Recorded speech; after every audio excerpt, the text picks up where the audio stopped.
30 ونماء أوطاننا من شأنه المساهمة في دعم نماء بقية الأوطان والشعوب العربية. في الختام أكرر شكري وتقديري لفخامتكم وللشعب الموريتاني الشقيق، وأتوجه لمعالي الأمين العام الجديد السيد أحمد أبو الغيط بأصدق التهاني على تسلمه القيادة في البيت العرب، مع أمنياتنا له بالتوفيق والسداد. والسلام عليكم ورحمة الله وبركاته. كانت هذه كلمة السعودية ممثلة بوزير الخارجية السعودي عادل الجبير، الذي تحدث عما يجري في سوريا قائلا: مستحيل أن يبقى بشار الأسد وكل من تلطخت أيديه بالدماء على رأس السلطة والمشاركة بها. وأيضا تطرق إلى التدخل الإيراني، دعا إيران إلى عدم تصدير الثورة إلى الدول العربية. الآن ننتقل إلى كلمة المغرب. الجلالة والفخامة والسمو، يسعدني بداية أن أنقل إليكم تحيات أخيكم جلالة الملك محمد السادس أيده الله. وقد كلفني جلالته بتلاوة نص الخطاب الملكي الموجه إلى القمة 27 لمجلس جامعة الدول العربية. الحمد لله والصلاة والسلام على مولانا رسول الله وآله وصحبه. فخامة السيد محمد ولد عبد العزيز رئيس الجمهورية الإسلامية الموريتانية رئيس القمة، أصحاب الجلالة والفخامة والسمو، أصحاب المعالي والسعادة، معالي الأمين العام لجامعة الدول العربية، حضرات السيدات والسادة، يطيب لي في البداية أن أتقدم بعبارات الشكر والتقدير إلى فخامة السيد محمد ولد عبد العزيز رئيس الجمهورية الإسلامية الموريتانية، ومن خلاله إلى الشعب الموريتاني الشقيق، على استضافة الدورة 27 للقمة العربية العادية، مهنئين فخامته على الإعداد المتميز لهذا اللقاء. وأود أن أنوه بالمجهودات التي بذلها فخامة الرئيس عبد الفتاح السيسي رئيس جمهورية مصر العربية الشقيقة، رئيس الدورة السابقة للقمة العربية، في سبيل خدمة القضايا العربية. كما أعرب عن خالص التهنئة لمعالي السيد أحمد أبو الغيط الأمين العام الجديد لجامعة الدول العربية، متمنيا له التوفيق والنجاح في أداء مهمته السامية. ولا شك في أنه بفضل ما راكمه من خبرات وما يتحلى به من حكمة وتبصر، سيكون التوفيق حليفه، عاملا على توجيه الجهد العربي نحو ما يرص الصفوف وما يعود بالنفع المباشر على المواطن العربي.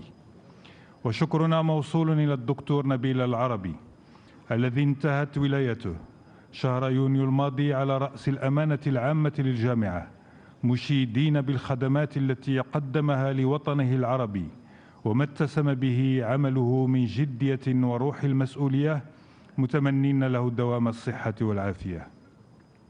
أصحاب الجلالة والفخامة والسمو والمعالي، إن إرجاء المملكة المغربية لحقها في تنظيم القمة العربية لا يعني تخلي المغرب عن العمل العربي المشترك أو إهداره لأي جهد في سبيل إنجاح الدورة 27 التي نحن بصددها اليوم، والتي تفضلت الشقيقة موريتانيا باستضافتها، بل أمناه واجب التحليل الموضوع المتجرد للواقع العربي وضرورة التنبيه إلى المخاطر الداخلية والخارجية التي تستهدف تقسيم البلدان العربية، وذلك حتى نستنهض الهمم لمواجهة تلك المخططات ولاسترجاع سلطة القرار ولرسم معالم مستقبل يستجيب لطموحات شعوبنا في التنمية ويليق بالمكانة الحضارية لأمتنا العربية.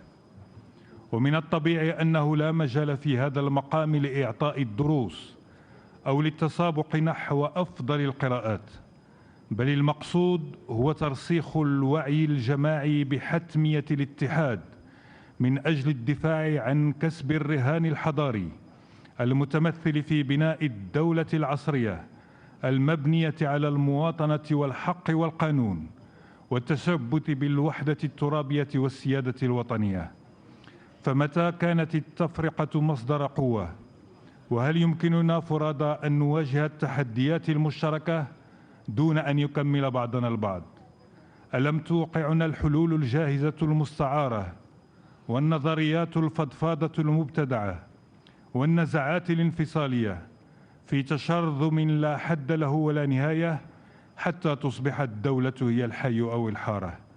ألم تداس سيادة الدولة بذريعة الدفاع عن مذهب أو طائفة أو شعار معين، ويضحى بروح المواطنة لصالح ولاءات لا هدف لها سوى العبث بالعقول وبسط الهيمنة؟ إذا كان من جهاد صالح فهو جهاد النفس، جهاد بناء الثقة وجهاد تنقية الأجواء للتمكن من حل مشاكلنا فيما بيننا، بعيداً عن التأثيرات الخارجية التي تزيد تلك القضايا تعقيداً وتؤجل حلها، مما يترتب عنه إهدار للجهد واستنزاف للطاقات والخيرات.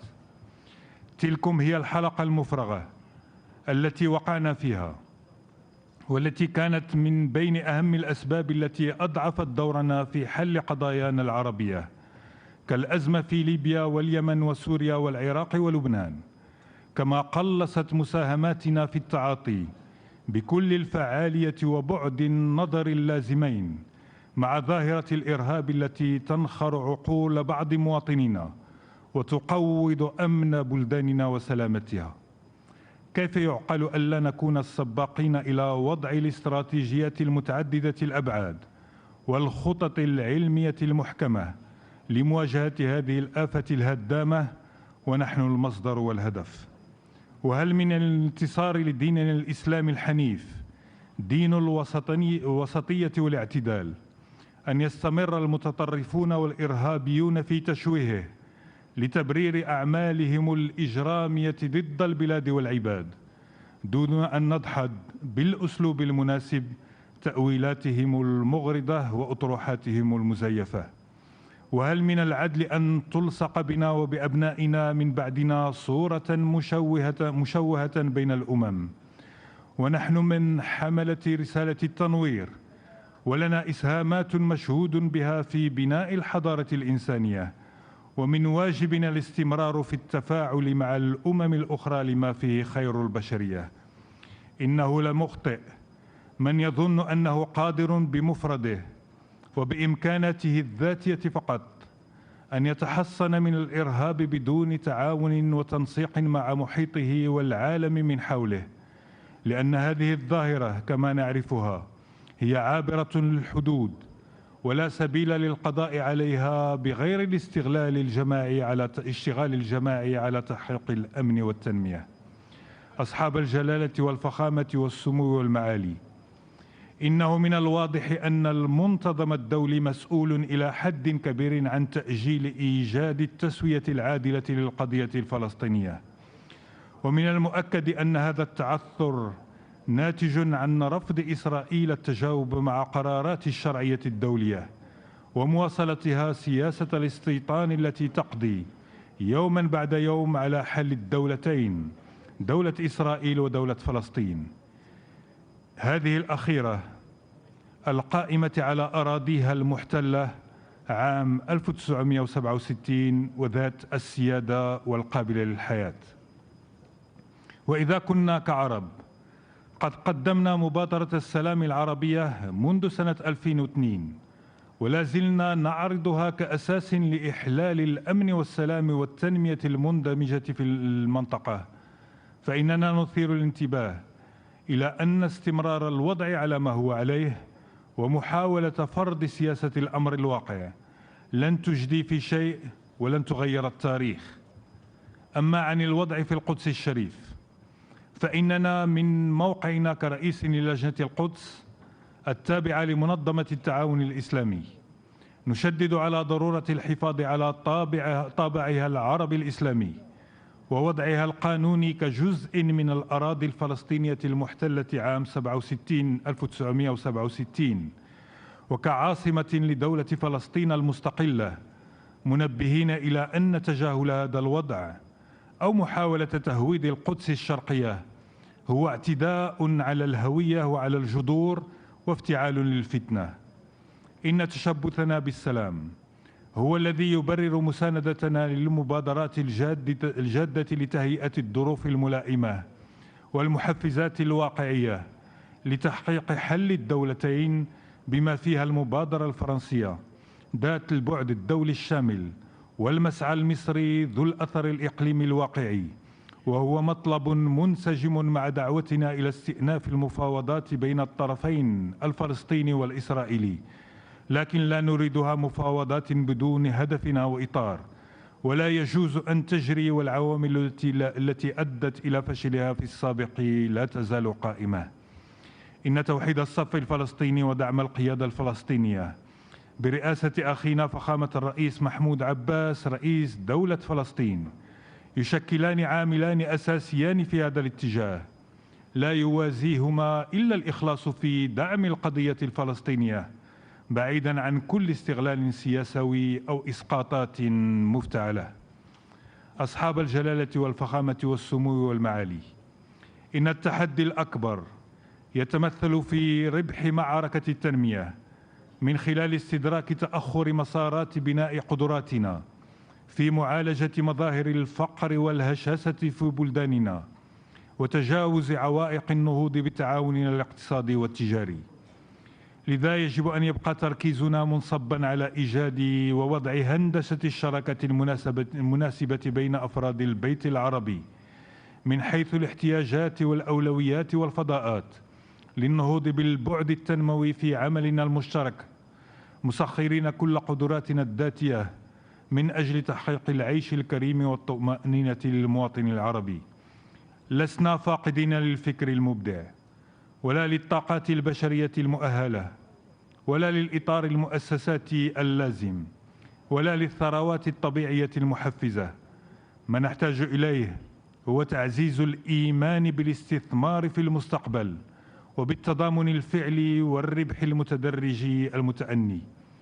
إن إنجاز مشاريع تنموية بناء على هذه المبادئ ووفق تلكم الهندسة وعلى أساس مقاربة تشاركية لا سيما مع القطاع الخاص لكفيل بخلق قصص نجاح تشكل محفزا حقيقيا لانسياب الاستثمارات والتنافس على المشاريع في مختلف بقاع الوطن العربي. أملنا كبير في أن نتحدث اليوم بروح التضامن وفي أن يجني أبناؤنا غدا ثمار مشاريع بنيوية واقتصادية وتجارية وتقنية وعلمية وثقافية أنجزت في إطار جامعة الدول العربية لتكبر هذه المؤسسة العتيدة في عيون المواطنين العرب ولتتبوأ مكانتها في تحريك عجلة التبادل والتعاون بين التكتلات الإقليمية الأخرى والتأثير الإيجابي على الاقتصاد العالمي. أدعو الله سبحانه وتعالى أن يلهمنا سبيل الرشاد وأن يوفقنا لما فيه خير وصلاح أمتنا العربية، إنه سميع وبصير وبالإجابة جدير. والسلام عليكم ورحمة الله تعالى وبركاته. كانت هذه إذن كلمة باسم